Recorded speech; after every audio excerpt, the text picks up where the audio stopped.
750, Big 550 KTRS. Talk a little Mizzou football next hour with voice of the Tigers, Mike Kelly. He was there for the entire call as Mizzou beat South Carolina in an exciting finish. Also, Congressman John Chimka is going to be joining us as well. Do we have Mary live at the White House? We do. Good morning. Good morning, Mary Bruce, ABC News White House correspondent, live at the White House. Mary, President Obama making some news last night on 60 Minutes. What exactly did he say? Well, the big headline out of this is really the president acknowledging that the U.S. got it wrong, made some mistakes in assessing the threat from ISIS. Now, he said there were basically two mistakes that were made. The U.S. intelligence underestimated the rise of the threat in Syria and then overestimated the ability of the Iraqis to deal with this problem. Now, so the president clearly not so happy with the intelligence he's been getting. He specifically cited these failures, saying they came from the intelligence community. He didn't take much personal responsibility, though, so it'll be interesting to see in the coming days whether the president or the White House admit that there was some maybe misjudgment on the president's part. It's really interesting because he has to thread a needle in Syria, right? He's not going after the Syrian government, which he said he was going to do, and then backed off because they were using chemical weapons. But he's going after this ISIS threat in Syria, but he's also going after Khorasan in Syria.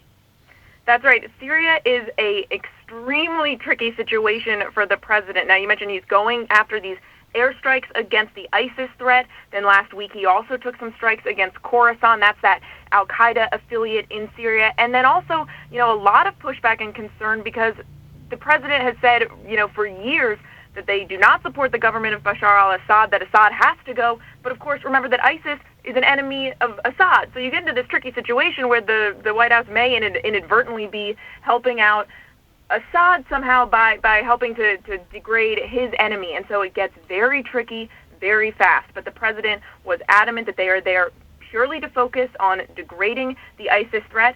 And as we know, taking those targeted strikes against the Khorasan threat as well. Let's talk about how the administration overestimated the ability of the Iraqi army.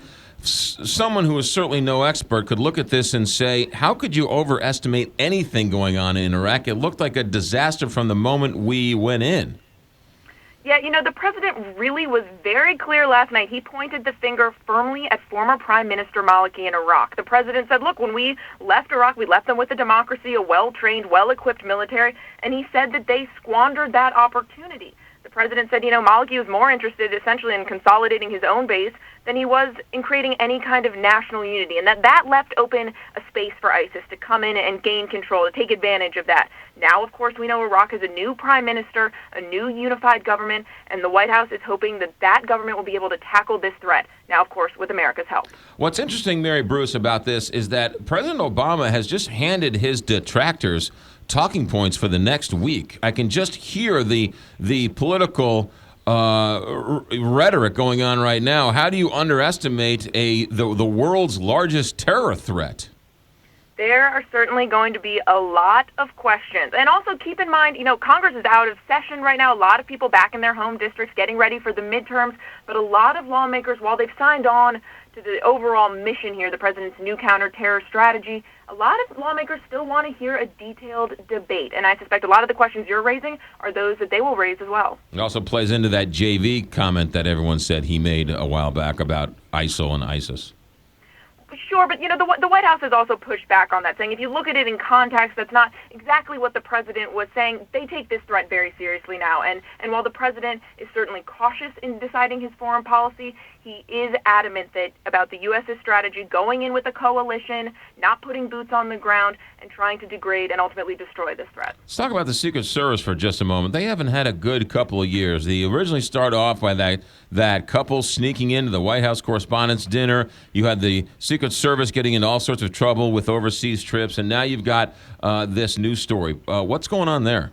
The Secret Service is certainly having a rough time of it, aren't they? There has just been a string of embarrassing incidents for the Secret Service. Now, not only are they in hot water for that fence jumper who was able to scamper across the lawn, get in the front door here a couple weeks ago, but now the Washington Post is out with this just jaw-dropping report detailing a shooting at the White House in 2011 and how the Secret Service basically fumbled the whole response from top to bottom.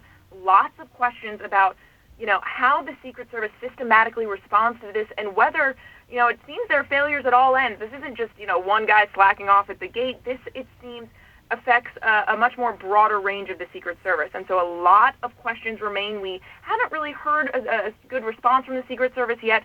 Their director, Julia Pearson, will be up on the Hill later this week.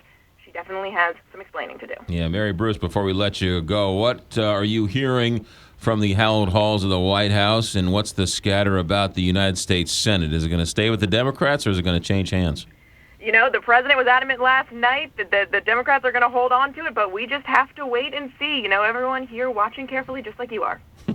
Mary Bruce, ABC News White House correspondent. Mary, have a safe week. Thanks for checking in. Thanks, you too. You got it. Mary Bruce here, ABC News White House correspondent on the Big 550 KTRS.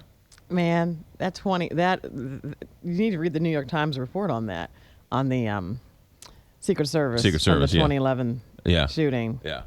It's really... Yeah, unprecedented amounts of death threats to the president, more than any other president. And they've had a string of the couple just sort of walk right in. You've had this last one where they have the video of the guy jumping the fence and walking into the front door. All sorts of stories. I mean, it's just extraordinary. Gives a whole new meaning to Secret Service. Yeah. All right. That's Mary Bruce. Coming up next hour, Gail Pennington. We've got to talk